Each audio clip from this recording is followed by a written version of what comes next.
Hello नमस्ते, मैं हूं doctor Saurabh and welcome to Scientia Brainery. हम सभी जानते हैं already we are confronting the ramifications of climate change.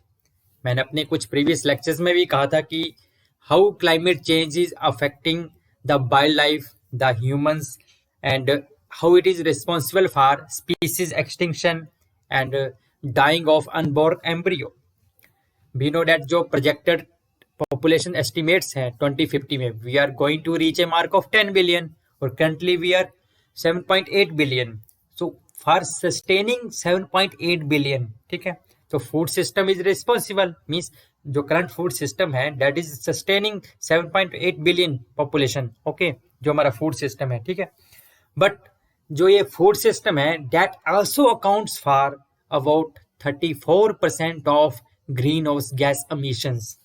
Okay, तो जो हमारा फूड सिस्टम है जो कि सस्टेन कर रहा है 7.8 बिलियन पीपल को, that itself is responsible for 34% of the global green house gas emissions which is directly related to the incidence of climate change. Okay, so and that जो ये food system है you can track it back to, means it can be track back to human activities.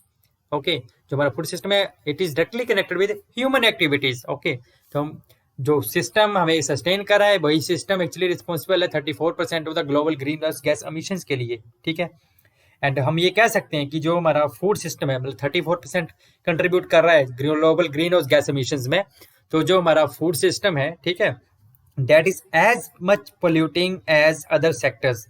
जितने polluting other sector हैं तो उतना ही polluting जो हमारा food system है, ठीक है, और इवन उससे भी ज्यादा है कई सेक्टर्स की बात करें तो, ठीक है। तो हम बोल सकते हैं कि it is polluting as other sectors which generate electricity and heat and industries. Okay, और अगर हम बात करें तो कुछ सेक्टर से तो ज्यादा पोल्यूटिंग है जो हमारा फूड सिस्टम है, जैसे कि हम बात करें ट्रांसपोर्टेशन की, तो ट्रांसपोर्टेशन का कितना शेयर है जो ग्रीन हाउस गैस एमिशंस में ही है, ठीक है, तो 14%, बट हमारे फूड सिस्टम का कितना है globally, that is 34%।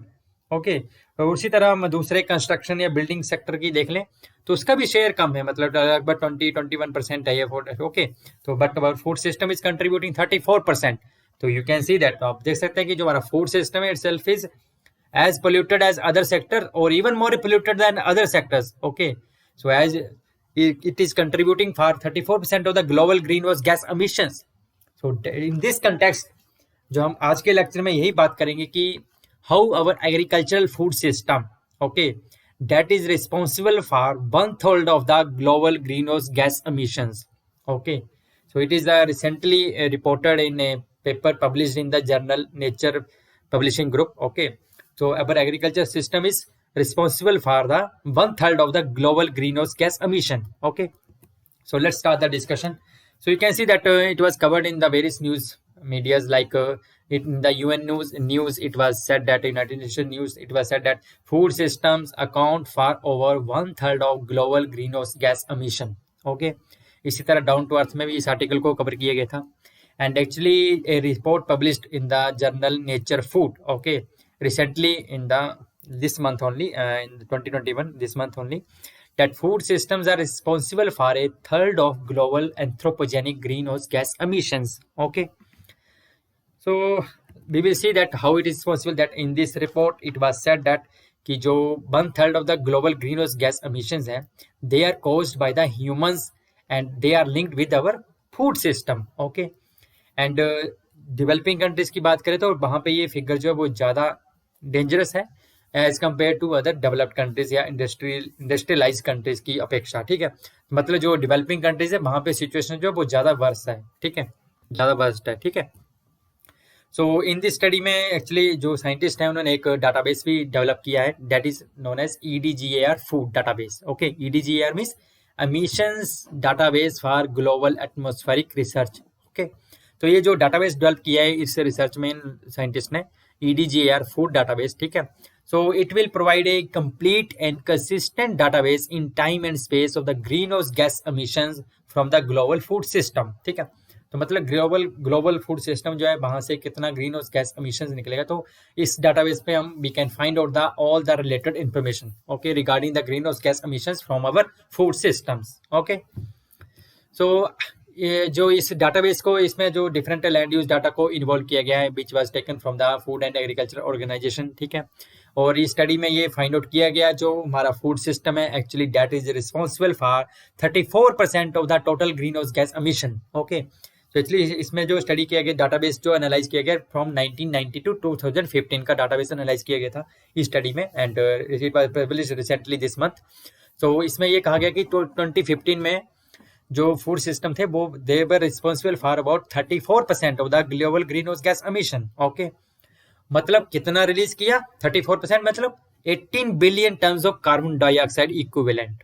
Okay, so that was directly related with the food system. Food system मतलब एक प्रोसेस है पूरा, from land use change, agriculture production system है, ठीक है, प्रोडक्शन, क्रॉप प्रोडक्शन है, पैकेजिंग होता है, फर्टिलाइजर का यूज होता है, उसके बाद जो फूड वेस्टेज भी होता है, एंड देन उसके बाद हम फूड सप्लाई या फूड डिस्ट्रीब्यूशन भी करते हैं, स्टोरेज करते हैं कोल्ड चेन्स में, so all that processes. Okay, तो ये जो पूरा एग्रीकल्चर फूड सिस्टम है actually it contributed for about 18 billion ton of carbon dioxide equivalent in 2015 में, is according to this report. Okay, so you can see that how dangerous is our food system. Okay, so means that no other sources which are like coal burning, vehicle pollution or industrialization, they are responsible for the global warming or greenhouse gas emissions. But you can see here that our agriculture food system is as pollutant as other sector. Okay, even more dangerous than the other some sectors. Okay, so you can see that in studies में, जैसे कि ये भी बात की गई, जो industrialise countries है, ठीक है, तो उनका जो शेयर था वो था लगभग 24%,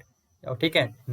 और ये जो शेयर है एक्चुअली ये स्टेबल रहा फ्रॉम 1990 टू 2015 का जब डाटा एनालाइज किया गया तो इतना ही शेयर था। बट जो डेवलप्ड कंट्रीज हैं, स्पेशली इन द एशिया की बात करें तो एशियन कंटिनेंट्स का सबसे ज़्यादा शेयर था, मतलब हाईएस्ट कंट्रीब्यूशन था, which produce 35% of the global food system emissions। Actually Asia से जो global green house gas emissions हो रहा है फूड सिस्टम से, ठीक है, तो उसमें से 35% जो हो रहा है वो एशियन कंट्रीज से हो रहा है, ठीक है। तो ये फिगर थी 35% थी 1990 में और 49% इन 2015 में, मतलब एशियन जो कंटिनेंट है उसका शेयर बढ़ता ही गया जा रहा है, मतलब फ्रॉम द पास्ट डेकेड से ये बढ़ता ही गया है लगभग। ओके, तो चाहे वो इसमें एशियन कंट्री में हमारे चाइना है, इंडिया है, you know that they come in the top 3। Okay, means in the total green house gas emissions में। So you can see that in this study it was found that जो global green house gas emissions है, ठीक है, globally अगर हम बात करें तो डिफरेंट सेक्टर की बात करें तो मेनली जो लैंड बेस्ड सेक्टर है ना, जैसे ऑटो सर्कल की बात करें तो ये लैंड बेस्ड सेक्टर को बताता है, ठीक है। तो ये जो लैंड बेस्ड जो सेक्टर है एक्चुअली लैंड बेस्ड सेक्टर है, तो इसका मेजर कंट्रीब्यूशन था, मतलब global green house gas emissions में 2015 की बात करें तो, ठीक है। तो लगभग मतलब 71% शेयर था इस सेक्टर का, लैंड बेस्ड सेक्टर का, ठीक है, 71% शेयर, ठीक है।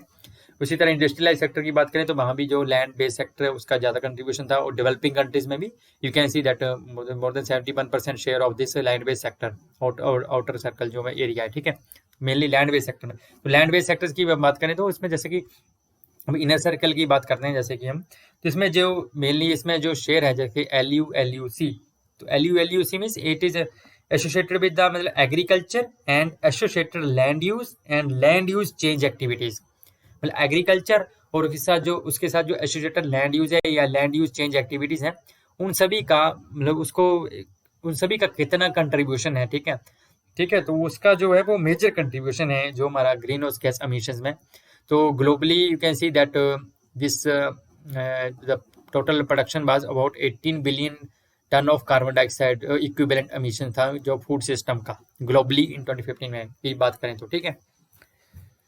So this is the data for the different countries in the world which as the, तो आप देख सकते हैं कि जो हर कंट्री में जो लैंड बेस्ड सेक्टर का जो कंट्रीब्यूशन है actually that varied from 14 to 92% तक, 14 टू 92% तक जो है शेयर किया है जो फूड सिस्टम का, मतलब जो ग्रीन हाउस गैस एमिशंस में है, मतलब फ्रॉम द फूड सिस्टम से। तो यू कैन सी कुछ कंट्रीज में तो इवन अगर हम इंडिया की बात करें तो मोर देन 50% शेयर है, जैसे मैंने बात करी था कि एशियन कंट्रीज में ज़्यादा कंट्रीब्यूशन रहा है फूड सिस्टम का इन the green house gas emissions में। तो this is our India, and India में भी देख सकते हैं कि आप more than 50%, that is 67% share है। तो टोटल फूड सिस्टम की बात करें तो green house gas emission, total green house gas, तो 67% शेयर जो फूड सिस्टम का ही है हमारा, ठीक है, इंडिया की बात करें तो, ठीक है। इंडस्ट्री की बात करें तो, ठीक है। तो ये मतलब डिफरेंट डिफरेंट कंट्रीज में green house gas from the food system से डिफरेंट डिफरेंट कंट्रीज में डिफरेंट डिफरेंट शेयर्स हैं, ओके। तो if you see that this was the scenario in the world, okay, at that time is 2015 की बात करें तो India जो है, इंडिया, ठीक है, you can see here India fall in this category, means 5 to 10% के बीच में फॉल करता है, ठीक है। You can see here based on the colour, you can see that colour वहाँ कहाँ से कहाँ फॉल कर रहा है, तो 5 to 10% के बीच में फॉल कर रहा है, इंडिया मैच कर रहा है, ठीक है। मतलब जो कि था मतलब 6.3% 2015 में। तो बात करें तो इंडिया तब भी टॉप 5 में था, ओके। जैसे कि फर्स्ट पे चाइना तो टॉप में पहुंच गया था उस टाइम, ठीक है, 13.8% शेयर है। Indonesia, United states 8.2%, Brazil and India 6.3%, 2015 की डाटा की बात करें तो, ठीक है। तो India fall in this category. तो उसके बाद अगर हम करंट डाटा की बात करें तो currently India lies in, I can see that in the top 3 में, ठीक है। तो you can see that China जो है वो टॉप करता है, ठीक है। और ओवरऑल भी बात करें तो एशिया जो है वो टॉप कर रहा है, एशिया कंट्रीब्यूट कर रहा है। देखो अगर हम टोटल एशिया की बात कर लें तो Asia is responsible for about release of 19 billion ton of carbon dioxide equivalent, okay. और अगर नॉर्थ अमेरिका की बात करें तो 6.5 billion ton, and European Union की बात करें तो 6.1 बिलियन टन। तो मतलब एशिया अलोन जो है वो मतलब बात करें तो मोर देन 50% जो ग्लोबल एमिशन हो रहा है वो एशिया से हो रहा है। एशिया में भी जो दो लार्ज प्लेयर है, एक चाइना है और दूसरा इंडिया है। तो इंडिया की बात करें तो 2.5 बिलियन टन, ठीक है। और चाइना कितना रिलीज कर रहा है, 9.8 billion ton of carbon dioxide equivalent. मतलब चाइना का शेयर है 27% इन द ग्लोबल एमिशंस में, और इंडिया का है 6.8%। उसी तरह यूएस की बात करें तो डेट इज 15%, और यूरोपियन यूनियन पूरा कंबाइन कर ले तो that is 9.8%, okay. So you can see that currently India top 3 में आता है, ठीक है, आफ्टर चाइना यूएस के बाद। तो you can see that from with the passage of time, जैसे करंटली 1990 से भी चल पड़े तो बढ़ता ही गया। मतलब चाइना जो है वो टॉप कर रहा है, और यूएस, और उसके बाद इंडिया और यूरोपियन यूनियन, ठीक है। तो मतलब देख सकते हैं कि जो एमिशन जो है वो बढ़ा ही है actually. You can see that there is a steady increase in the global green house gas emissions, okay, in quest of development. तो इसमें जैसे एमिशंस में तो डिफरेंट फैक्टर्स रिस्पॉन्सिबल हैं, जैसे कि एग्रीकल्चर फूड सिस्टम में बात करें कि कितना रिस्पॉन्सिबल है एग्रीकल्चर फूड सिस्टम। तो उसमें एग्रीकल्चर फूड सिस्टम में मेन फैक्टर कौन कौन से हैं एक्चुअली जो एमिशंस के लिए। तो एग्रीकल्चर फूड सिस्टम में हमारी डिफरेंट स्टेजेस होती हैं। तो जैसे कि फूड प्रोडक्शन है, तो वेरियस स्टेजेस आती हैं फूड प्रोडक्शन में, जैसे कि फर्टिलाइजर एप्लीकेशन की बात कर लें, ठीक है। तो ये जो फर्टिलाइजर एप्लीकेशंस है, मतलब जो ओवरऑल फूड सिस्टम में बात करें तो जैसे फर्टिलाइजर एप्लीकेशन करते हैं हम, ठीक है, तो it accounts for 39% of the total food, जो फूड सिस्टम एमिशंस है उसमें से, ठीक है। उसी तरह हम लैंड यूज की बात करें तो 38% शेयर है लैंड यूज सिस्टम का। एंड जो हमारा डिस्ट्रीब्यूशन सिस्टम है, ठीक है, उसका शेयर है 29%, ठीक है। और it is further expected to grow, ठीक है। और उसमें जो हमारा एनिमल सेक्टर है, एनिमल, और अगर हम इसकी बात करें राइस कल्टीवेशन की, ठीक है, एक तो लाइव स्टॉक की बात करें जहां से मेनली रिलीज होता है क्या, मीथेन और नाइट्रस ऑक्साइड। और दूसरा राइस कल्टीवेशन की बात करें तो that is also responsible for the methane release होता है वहां से भी, जो ग्रीन हाउस गैस है, ठीक है। तो अगर हम लाइव स्टॉक और राइस कल्टीवेशन की बात करें ना, तो वो कंट्रीब्यूट करते हैं 35% शेयर है इनका फूड सिस्टम से जो ग्रीन हाउस गैस एमिशन निकल रहा है, ठीक है, ग्रीन हाउस गैस एमिशन हो रहा है। तो उसमें जो हमारा लाइव स्टॉक है और राइस कल्टीवेशन है, दे कंट्रीब्यूट फॉर अबाउट 35% कंट्रीब्यूट करते हैं in the of the food system green house gas emissions में, ठीक है। तो लाइव स्टॉक में भी अगर बात करें तो अगर हम अकेले लाइव स्टॉक की बात करें तो live stock sector alone contribute for about 14.5% of the total anthropogenic green house gas emissions, ठीक है। तो लाइव स्टॉक में भी जैसे मैं बात कर रहा था कि मेनली दो सोर्सेज होती हैं, ठीक है। मेनली जो मेन जो गैसेज रिलीज होती हैं लाइव स्टॉक से, वो है एक मीथेन है हमारी, ठीक है, और दूसरी हमारी नाइट्रस ऑक्साइड है, ठीक है। तो जो मीथेन है, एक तो मीथेन है, ओके, और दूसरी हमारी नाइट्रस ऑक्साइड। अगर हम लाइव स्टॉक की बात करें तो जो मीथेन है उसके भी दो सोर्सेज हैं, एक तो एंट्रिक फर्मेंटेशन से निकलती है और दूसरा मैन्योर स्टोरेज से निकलती है जो मीथेन है, ठीक है। और जो नाइट्रस ऑक्साइड है उसका सोर्स है उस मैन्योर स्टोरेज, ओके। तो हम बोल सकते हैं कि जो मीथेन है एंट्रिक फर्मेंटेशन, और जो हमारा मैन्योर स्टोरेज है तो उससे मीथेन निकलता है। और हमें पता है कि जो मीथेन है डेट इज 28 टाइम्स हायर है, मतलब 28 टाइम्स उसका हायर पोटेंशियल है इन द ग्लोबल वार्मिंग में as compare to carbon dioxide. और अगर हम नाइट्रस ऑक्साइड की बात करें तो ये जो है 265 टाइम्स हायर पोटेंशियल है इसका इन ग्लोबल वार्मिंग में as compare to the carbon dioxide. तो you can see how dangerous are these gases, methane and nitrous oxide. और इनका मेन कंट्रीब्यूटर कौन है, कहाँ से सोर्स है, that is our animal life stock sector जो है, ठीक है। तो वहाँ पे भी मीथेन निकल रही है एंट्रिक फर्मेंटेशन मैन्योर स्टोरेज से, और दूसरा मैन्योर स्टोरेज का रोल है हमारा नाइट्रस ऑक्साइड एमिशन में, ठीक है। तो एंट्रिक फर्मेंटेशन मीन्स हम सभी को पता है कि जो एनिमल फूड इनटेक करते हैं, जब फीडिंग करते हैं, ठीक है, प्लांट सिस्टम में या प्लांट बायोमास पे, तो एंट्रिक फर्मेंटेशन जो वो actually natural part of digestive system है, डाइजेस्टिव प्रोसेस जो है एनिमल्स का, उसका नेचुरल पार्ट है एंट्रिक फर्मेंटेशन, जिसमें ये होता है कि it is we can say that it is a natural part of digestive processes of ruminants, where bacteria, protozoa, fungi जो होते हैं, जहाँ पे जो लाइफ स्टॉक के रूमन में, स्टोमक में मतलब रूमन में, but they ferment and break the plant biomass eaten by the animal, okay. So हम बोल सकते हैं जो enteric fermentation actually that is a natural process है by the ruminants, by the bacteria, protozoa and fungi, they break the plant biomass in the rumen, okay, of the animals, okay। तो जब वो break करते हैं इस plant biomass को in the animal Roman में, तो उससे क्या होता है, वोलेटाइल फैटी एसिड रिलीज होते हैं, और वो जो होते हैं वो जो रूमन बाल से पास होके लीवर तक पहुंच जाते हैं, और वहां से वो एनर्जी रिलीज करते हैं, मतलब which is the main source of energy for the animal. और जो बेस्ट प्रोडक्ट होता है that is release in the form of methane and carbon dioxide, okay. So तो इस तरह से मतलब that is remove from the enteric fermentation के द्वारा जो बेस्ट प्रोडक्ट है मीथेन और कार्बन डाइऑक्साइड वो रिमूव कर दिए जाते हैं थ्रू द एंट्रिक जो फर्मेंटेशन प्रोसेस होता है, ठीक है। तो और ये जो रिलीज है जो मीथेन या कार्बन डाइऑक्साइड का, actually it varies from species to cattle species के साथ भी वेरी करता है, और जो फीड है फीड भी वेरी करता है, जो फीड दे रहे हैं हम उनको, ठीक है। और दूसरा प्रोसेस जो है मैन्योर स्टोरेज जो है, ठीक है। तो मैन्योर स्टोरेज में जो मेनली गैस निकलती है that is nitrous oxide, okay. और दूसरा मीथेन का भी रिलीज होता है, मेनली नाइट्रस ऑक्साइड है, ठीक है। तो इसमें है कि क्या होता है कि जो मैन्योर स्टोरेज में जैसे कि जब मैन्योर तैयार करते हैं, ठीक है, चाहे कंपोस्टिंग कर रहे हैं या कुछ भी कर रहे हैं, तो उसमें क्या होता है, कई बार क्या होता है जो अनएरोबिक कंडीशंस में क्या होता है कि जो बैक्टीरिया होते हैं दे पार्शियली डिकम्पोज करते हैं मैन्योर को, जिससे कि क्या होता है कि मीथेन और नाइट्रस ऑक्साइड जो रिलीज होते हैं, ओके। तो इस तरह हम कह सकते हैं कि जो नाइट्रस ऑक्साइड को मेनली जैसे कि नाइट्रिफिकेशन और डीनाइट्रिफिकेशन दोनों प्रोसेसेस इन्वॉल्व होती हैं इसमें। तो इस तरह से हम कह सकते हैं कि लाइफ स्टॉक सेक्टर में mainly enteric fermentation, manure storage, they are responsible for the emission of the green house gases particularly methane and nitrous oxide, okay. And animal sector की बात करें तो ये वेरी करता है, डिफरेंटली वेरी करता है, मतलब सेक्टर टू सेक्टर वेरी करेगा, स्पीसीज टू स्पीसीज वेरी करेगा।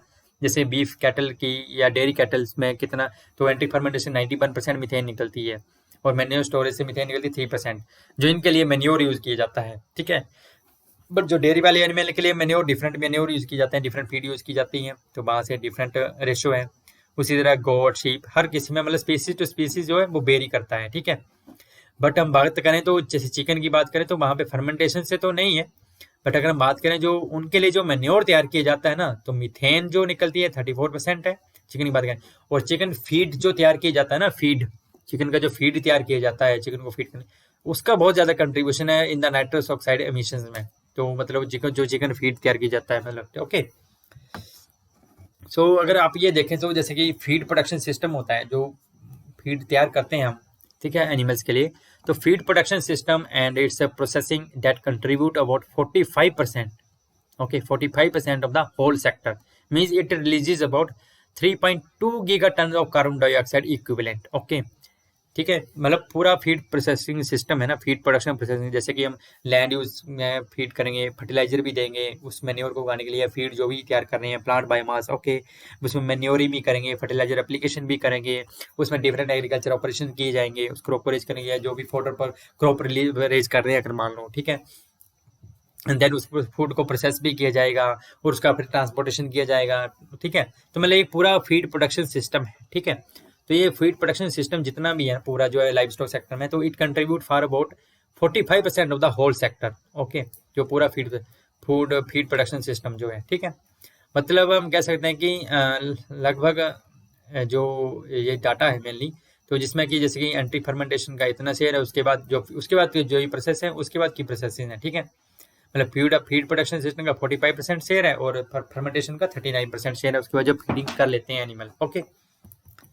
तो एक्चुअली एक रिसेंटली अभी 2021 में ये प्लस वन में 17 मार्च को ये आर्टिकल पब्लिश हुआ है in the plus one journal में कि अगर हम सी बीड को अगर हम इंक्लूड करें जो एनिमल फीड में जो प्लांट बायोमास जो खाते हैं एनिमल, तो उसमें अगर हम सी बीड को सप्लीमेंटेशन करें मतलब तो जो एंटी फर्मेंटेशन से जो मीथेन रिलीज होती है उसको हम रिड्यूस कर सकते हैं अप टू 80%, ठीक है। But that would depend upon the species to species and feed to feed, okay. But still there is some role, okay. So definitely we should look for the other resources and other plant based diets which could be beneficial for the animals and in जो जिसकी जो हम anti fermentation से जो methane जो release है वो भी रिड्यूस हो, okay. So we must continuously work on this. तो दूसरा जो सेक्टर बात करें जैसे कि डिस्ट्रीब्यूशन जो सेक्टर है, जैसे कि उसके डिस्ट्रीब्यूट करना पड़ता है फूड को, ठीक है, उसका स्टोर करना पड़ता है, तो हर सेक्टर के लिए एनर्जी तो चाहिए, ठीक है। तो एक ग्लोबल एस्टिमेट के अकॉर्डिंग टू, ठीक है, जो रेफ्रिजरेशन है ना, that was estimated to be responsible for 43% of the energy consumption, okay, and that was used by the retail and supermarket sector के द्वारा। रेफ्रिजरेशन मतलब स्टोरेज के लिए, ठीक है, एनर्जी यूज की 43% एनर्जी यूज की, तो उसमें मेनली रिटेल और सुपरमार्केट सेक्टर ने, ठीक है। तो जो ग्रीन हाउस एमिशन की बात करें अगर हम रिटेल सेक्टर से, तो it increased by 4.2 times in the Europe and 3.6 times in the United States में, ठीक है, between the period of 1990 to 2015। तो मतलब एक तरह से ग्रीन हाउस गैस एमिशंस का जो शेयर है from the retail sector it has increased, मतलब it is increasing continuously, okay, चाहे वो यूरोप हो चाहे यूएसए हो या दूसरी कंट्रीज हो, ओके। और दूसरी बात है कि जैसे कि मार्केट शेयर जो है सुपर मार्केट का वो भी बढ़ रहा है, हमें पता कि फूड डिस्ट्रीब्यूशन सेक्टर में, ठीक है, चाहे हर कंट्री में बात कर लें, चाहे अफ्रीका हो, एशिया हो या साउथ अमेरिका है, ठीक है। तो वहाँ पे जैसे स्टोरेज के लिए कोल्ड चेन एक्टिविटीज हैं, फूड ट्रांसपोर्ट भी करना है, तो कोल्ड चेन एक्टिविटीज जितनी भी हैं स्टोरेज में या ट्रांसपोर्टेशन में, तो ये जो कोल्ड चेन एक्टिविटीज हैं they around the world they contribute for about 5% of the food system emission, ठीक है, and it is still expected to increase, okay. So अगर हम उसके बाद एक सेक्टर आता है पैकेजिंग, जो food this is also the part of the food system emission. So packaging also contribute about 5.4% of the global food system emission. Okay. So and you can see that different agriculture food production system hai, and according to latest report, they are accounting for 34% of the global greenhouse gas emissions. That is equivalent to 18 billion ton of carbon dioxide equivalent. Okay, per year. Okay. So you can see here that अगर हम compare करें data को, तो this is the report of 2018 and this is recently in 2021 में। तो अगर हम supply chain की बात करें तो सप्लाई चेन में जो सिस्टम फूड सिस्टम में जो रिलीज हुआ था कार्बन डाइऑक्साइड की, तो that was 2.4 billion ton of carbon dioxide equivalent, ठीक है, जबकि 2021 में ये डाटा पहुंच गया 3.1 billion ton of carbon dioxide equivalent in the supply chain में बात करें तो, ठीक है। तो मतलब एक तरह से इंक्रीज हो रहा है कंटिन्यूसली जो फूड सिस्टम का शेयर है हमारा, ओके। उसी तरह एग्रीकल्चर प्रोडक्शन सिस्टम से बात करें तो 7.1 billion ton of carbon dioxide equivalent, ठीक है, और लैंड यूज का शेयर था मतलब 5.7 billion ton of carbon dioxide equivalent release हुआ, जबकि 2018 में ये डाटा था लैंड यूज का 3.2 बिलियन टन था, और अभी जाके ये कितना हो गया 5.7 billion ton of carbon dioxide equivalent release, okay. तो यू कैन सी दैट जो मतलब जो डाटा है, मतलब अगर हम बात करें 2018 में ये शेयर था फूड सिस्टम का 26%, और अभी ये हो गया है 34% जो फूड सिस्टम का शेयर है in the green house gas emissions में ग्लोबली। तो it means it is escalating, तो definitely we need to take care of it, okay. तो अगर हम परसेंटेज वाइज की बात करें तो जैसे कि फूड सिस्टम का कितना शेयर है अभी ग्रीन हाउस गैस एमिशन में बात करें 34%, और जो नॉन फूड सिस्टम बच गए तो 66%। तो इस 34% में अगर बात करें तो जैसे कि मैं पिछली स्लाइड में बता रहा था एग्रीकल्चर प्रोडक्शन मतलब 39% of it is responsible for the 39% of the food emission, जिसमें सब कुछ आ जाता है emission, fertiliser, catalysation, livestock sector, manuring, fertilisation, pasture, fishery, burning of agriculture waste, तो everything is included in this system, ठीक है। तो इसका शेयर है 39%, और लैंड यूज का शेयर है, लैंड यूज मतलब लैंड यूज चेंज मतलब जैसे कि डिफॉरेस्टेशन जो हो रही है, लैंड यूज चेंज मतलब डिफॉरेस्टेशन जो कर रहे हैं हम, ठीक है, for the enhancing the agriculture land, ठीक है, या सॉइल कल्टीवेशन भी करते हैं हम, ड्रेनेज करते हैं, burning of soil, draining of soil, तो उसमें बहुत सारे मतलब एक्टिविटीज करते हैं लैंड यूज चेंज एक्टिविटीज, तो उसका शेयर है 32% in the food system emissions में। उसी तरह जो हमारा सप्लाई चेन का 18% है, और पोस्ट रिटेल सेक्टर का 11% शेयर है, ठीक है। तो this is the total bifurcation of the 34% of the food system emissions of the global greenhouse gases. Okay, और जो ये लैंड यूज जैसे कि बात करते हैं, हमें पता है कि ऐसे ही ब्रीफली अगर मैं बताऊं तो 70% हमारा जो अर्थ का मोर देन 70% एरिया क्या है, ओशियन है, और 29% अगर लैंड है, तो इस 29% लैंड में भी 71% जो हैबिटेबल है, ठीक है, और 10% में ग्लेशियर्स है, 90% जो बैरन लैंड है। और ये जो हैबिटेबल लैंड है इसमें भी 50% जो एग्रीकल्चरल लैंड है, और 37% फॉरेस्ट है, और 11% जो श्रब है दूसरे एरिया है। तो जो एग्रीकल्चर लैंड में भी 77% पे लाइफ स्टॉक सेक्टर है, और 23% में क्रॉप सेक्टर है, ठीक है। और ठीक है, तो इस तरह से मतलब this is the just बाइफिकेशन of the land use pattern, okay, and globally.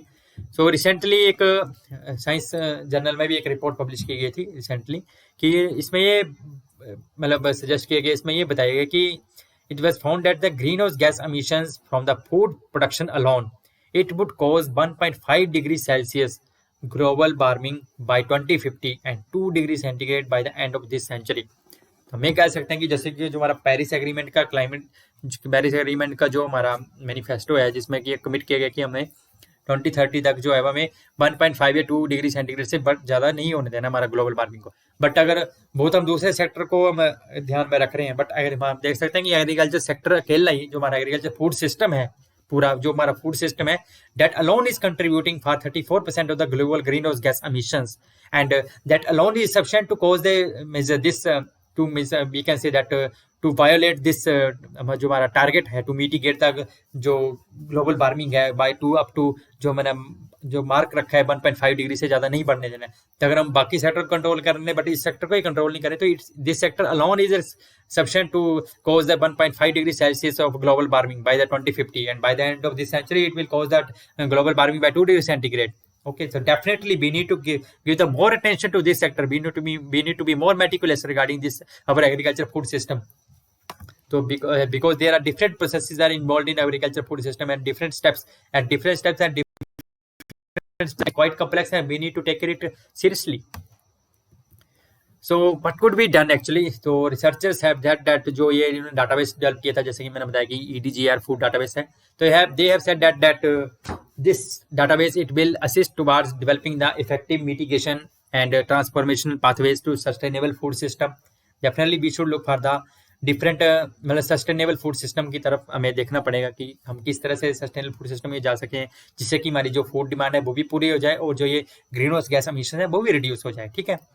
तो definitely we need to improve our policies, and we should reduce the emissions by our supply chain, and we should enable the people to access healthier diets. तो हमारा diet system we should also enable and force the people to divert them to have the healthy diet. Okay, so we can say that reducing the land use change की बात करें, जो deforestation या जो भी कर रहे हैं हम, so definitely we should reduce that. We should go reduce the deforestation. Okay, so reducing the land use change and conversion of the natural habitats alone.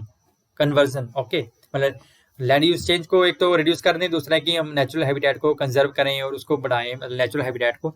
तो that alone can lower the emission by 4.6 gigaton of carbon dioxide equivalent per year, ठीक है। और जो हमारा food wastage है उसको अगर हम रोक दें, उसको हम कम कर दें, तो विच अकाउंट्स फॉर जो हमारा, क्योंकि जो फूड वेस्टेज है that accounts for 8% of the anthropogenic emissions, but अगर हम इसको रिड्यूस कर दें तो it can cut the emissions by 4.5 gigaton of carbon dioxide equivalent.